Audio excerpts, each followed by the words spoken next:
શ્રી વિદ્યાવિહાર પ્રાથમિક શાળા online education ક્લાસમાં આપનું હાર્દિક સ્વાગત છે। આજે આપણે વિદ્યાર્થી મિત્રો ધોરણ 8માં ગુજરાતી વિષયનો અભ્યાસ કરીશું।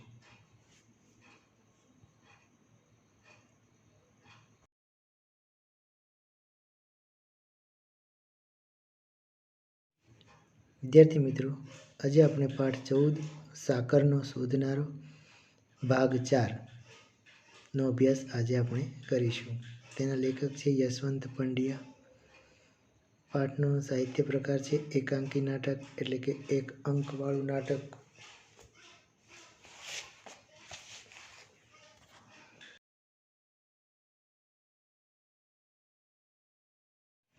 વિદ્યાર્થી મિત્રો, આપણે ભાગ 3માં ભણી ગયા કે અંજન બીમાર પડી જાય છે,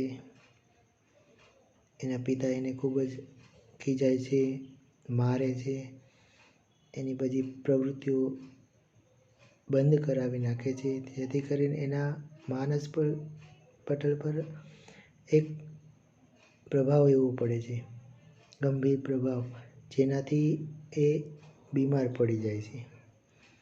બીમારી કોઈ પણ પ્રકારની નથી એને, પણ એને ડર, એક પ્રકારનો ડર એના મનમાં ઘૂસી ગયો હતો, એટલા માટે બીમાર પડી જાય છે। હવે વિદ્યાર્થી મિત્રો, આપણે પાઠને આગળ સમજવાનો પ્રયત્ન કરીએ કે અંજન સાજો થાય છે કે નથી થતો, કઈ રીતે થાય છે। ચાલો જોઈએ। કિન્નરી જલ્દી જાય છે। કિન્નરી એની માં બોલાવે છે એટલે ઝડપથી કિન્નરી ત્યાં જાય છે। અંજન ધીમેથી પથારીમાં બેઠો થાય છે।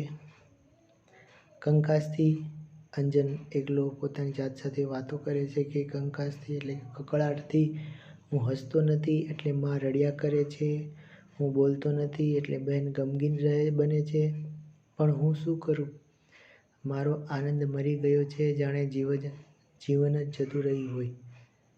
એટલું અંજન પોતાની જાત સાથે વાતો કરે છે કે કકળાટના કારણે માં, હું હસતો નથી એટલા માટે માં રડ્યા કરે છે, હું બોલતો નથી એટલે બહેન સાવ ગમગીન રહે છે, પણ અંજન કહે છે કે હું શું કરું, મારો અંદરનો જે આનંદ જે છે, ઉત્સાહ જે છે, સાવ મરી ગયો છે, જાણે કે મારું જીવન જ જતું રહ્યું હોય।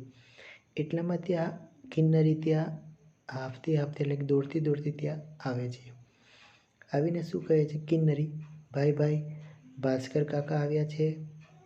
અંજન હોશથી, હે એ, ચાલ ક્યાં બેઠા છે। અંજન ઝડપથી ઉત્સાહમાં આવી જાય છે ભાસ્કર કાકાનું નામ સાંભળીને, ક્યાં બેઠા છે ચાલ। કિન્નરી, હમણાં અહીંયા આવશે, માં તેમને તારી જ વાત કરતી હતી। કિન્નરી કહે છે કે હમણાં અહીં જ આવશે, માં એમને તારી જ વાત કરતી હતી। અંજનના હોઠ પર હાસ્ય ફરકે છે। અંજનને હવે થોડું હાસ્ય એના ચહેરા પર જોવા મળે છે ભાસ્કર કાકાના આવવાથી, અને એમની પેટીમાં તો સાસા રમકડાં લાવ્યા છે, જાણે રાત ને દિવસ રમ્યા જ કરીએ। કિન્નરી કહે છે કે એમની પેટીમાં ઘણા બધા રમકડાઓ લાવ્યા છે કે આપણે બંને ભાઈ બહેન રાત ને દિવસ એકલા રમ્યા જ કરીએ। આ સાંભળવાથી અંજન શું વિચારે છે કે આ સાંભળતા અંજનનો ચહેરો ઉતરી જાય છે। કિન્નરીને તેનું કારણ નથી સમજાતું। પાછળથી નિખિલરાય અને ભાસ્કરરાય આવે છે, પણ ભાઈ બહેનને તેની ખબર ન પડે એમ તેઓ છાનામાના ઊભા રહે છે। આવું સાંભળીને અંજનનો ચહેરો ઉતરી જાય છે। કિન્નરીને નથી ખબર, કારણ કે આ મારના કારણે જ આ ભાઈ બીમાર પડ્યા છે, બીકના કારણે જ, કે કિન્નરીને સમજાતું નથી। નિખિલરાય અને ભાસ્કરરાય પાછળથી આવે છે, બંને ભાઈ બહેનોની વાત શાંતિથી સાંભળે છે, એને ખબર ન પડે એમાં એ રીતે છાનામાના ઊભા રહે છે। હવે જોઈએ કિન્નરી અને અંજનની વાતો। અંજન, ભાસ્કર કાકા ભલે આવ્યા, ભલે રમકડાં લાવ્યા, પણ એમને ક્યાં ખબર છે કે બાપુએ એની બંધી કરી છે। હવે અંજન કારણ જણાવે છે કિન્નરીને કે ભાસ્કર કાકા ભલે આવ્યા, ભલે રમકડાં લાવ્યા, પણ એમને ક્યાં ખબર છે કે બાપુને એની બંધી કરી છે મારા માટે, કે મારે કશું રમવાનું નથી। કિન્નરી હસતી જતી। કિન્નરી આ સાંભળીને હસવું આવે છે। તું જોજે તો ખરો, એઓ બાપુને કહી દેવાના છે કે આપણને કદી વઢે નહીં। એટલે કે ખીજાય નહીં, મારે પણ નહીં, પણ બસ રમવા જ દે. હું અહીં આવી ત્યારે એઓ માને એમ જ કહેતા હતા. કિન્નરી હસતી જાય છે અને કહે છે, તું જોજે તો ખરો ભાઈ, બાપુને કહી દેવાના છે કે આપણે કદી વઢે નહીં, મારે પણ નહીં, બસ રમવા જ દે. માને પણ ભાસ્કર કાકા આવું જ કહેતા હતા. અંજન આતું રાખો. એ અંજનની આંખોમાં થોડુંક તેજ જોવા મળે છે હવે. તું સાચું કહે છે કિન્નર? અરે તો બીજું જોઈતું તું શું? અંજન કહે છે કે તું કિન્નરી જો સાચું કહેતી હોય તો આપણે બીજું શું જોઈએ? આપણે અત્યારે રમવાનો હોય, બીજું શું હોય આપણે? ઉલ્લાસભર્યા અંજન કિન્નરીને બાજી પડે છે, એટલે કે ભેટી પડે છે પોતાની બહેનને. તેઓની નજરે પડે એ પહેલાં ભાસ્કર રાય નિખિલ રાયને લઈ ચાલ્યા જાય છે. બંને ભાઈ બહેન ખુશમાં આવીને એકબીજાને ભેટી પડે છે અને તેઓની ઉપર નજર ન પડે ભાસ્કર અને નિખિલ રાય ઉપર, એવું બંને ભાસ્કર અને નિખિલ રાય ત્યાંથી છાના માના ચાલ્યા જાય છે. હવે અહીંથી વિદ્યાર્થી મિત્રો ભાગ 3 શરૂ થાય છે. નિખિલ રાય, આપણે આગળ જોઈને નાટક કુલ 3 અંકોમાં વહેંચાયેલું છે. ત્રીજો અંક અહીંથી શરૂ થાય છે. જોઈએ. નિખિલ રાય અને ભાસ્કર રાય સુશોભિત એવા દીવાનખાનામાં આવે છે. નિખિલ રાય આરામ ખુરશીમાં અધ્ધર બેસે છે. ભાસ્કર રાય ઝૂલતી ખુરશીમાં હીંજે છે. બંને મિત્રો પોતાના રૂમમાં આવે છે. નિખિલ રાય આરામ ખુરશીમાં અધ્ધર બેસે છે અને ભાસ્કર રાય ઝૂલતી ખુરશીમાં હિંચકું ખાય છે. ભાસ્કર રાય બોલે છે હવે. જોયું ને નિખિલ રાય, એટલી વારમાં અંજન કેટલો ખુશ મિજાજમાં આવી ગયો. ભાસ્કર રાય કહે છે કે જોઈને નિખિલ રાય, એટલી વારમાં અંજન કેટલો ખુશ મિજાજમાં આવી ગયો. એને તમારી બીકનો તાવ આવતો હતો, ભાસ્કર રાય અહીં જણાવે છે. કારણ કે બંને મિત્રોએ બંને ભાઈ બહેનોની વાત જાણી લીધી. છાનામાના બંને ભાઈ બહેનો કેવી વાતો કરે છે. અંજનને શા કારણે તાવ આવે છે? ભાસ્કર રાય કહે છે, જોઈને એને તમારી બીકનો તાવ આવે છે એવું નિખિલ રાયને કહે છે. પહેલાં તો નિખિલ રાય ભાસ્કર રાય સામે જોઈ રહે છે, પણ પછી બચાવ તરીકેનું બહાનું કાઢે છે. પહેલાં નિખિલ રાય ભાસ્કર રાય સામે જોઈ રહી છે કે સાચી વાત છે. પછી બચાવ તરીકેનું બહાનું કાઢે છે નિખિલ રાય. કયું બચાવ તરીકેનું બહાનું કાઢે છે જોઈએ આપણે.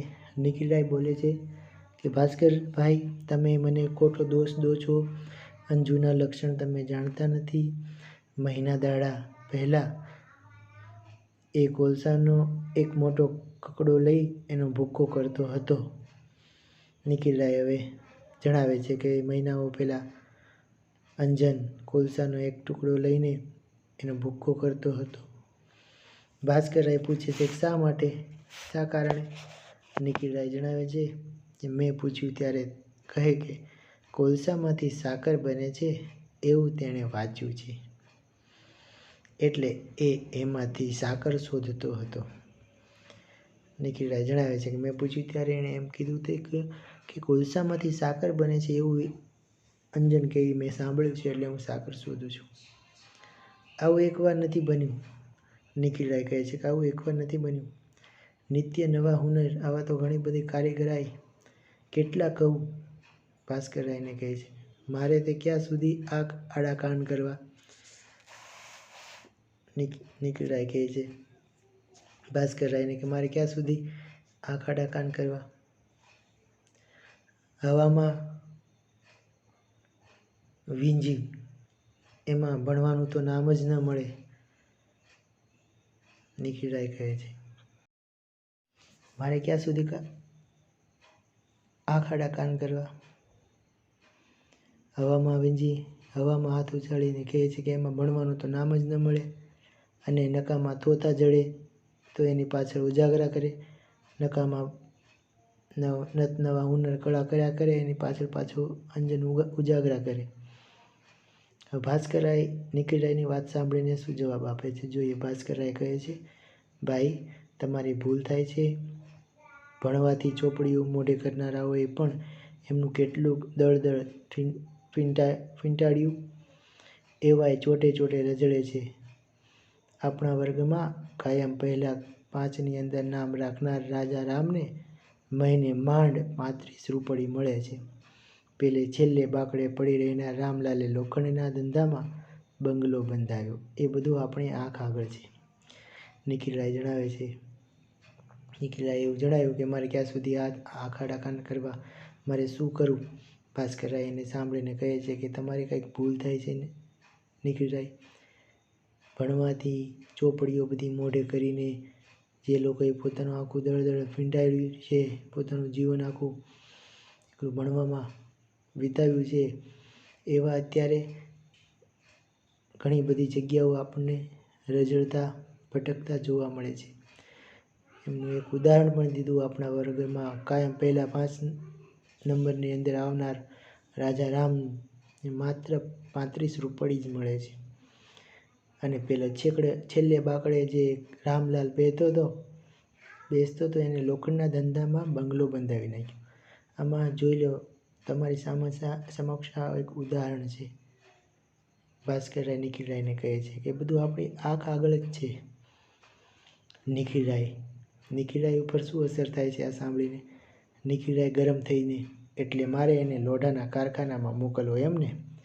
નિખિલરાય ઊંધું વિચારે છે અને ખીજાઈને કહે છે કે મારે એને લોઢાના કારખાનામાં કામે મોકલવો, તમારું કહેવાનું એમ ને? ભાસ્કરરાય આ સાંભળીને શું થાય છે? ભાસ્કરરાય આ સાંભળીને હસી પડે છે. ગુસ્સે ન થશો, પણ હું માનું છું કે અંજનમાં બુદ્ધિ છે, શક્તિ છે, એટલે હું માનું છું. નિખિલરાય હસીને કહે છે કે તમે ગુસ્સો ન કરો, હું માનું છું અંજનમાં બુદ્ધિ પણ છે, શક્તિ પણ છે, એટલે હું માનું છું. તમે એને રૂંધી ન નાખો, તમે એને દબાવવાનો પ્રયત્ન ન કરો, એને સાચા માર્ગે વળવા દો, એને સાચા માર્ગે જવા દો. એવું ભાસ્કરરાય નિખિલરાયને કહે છે.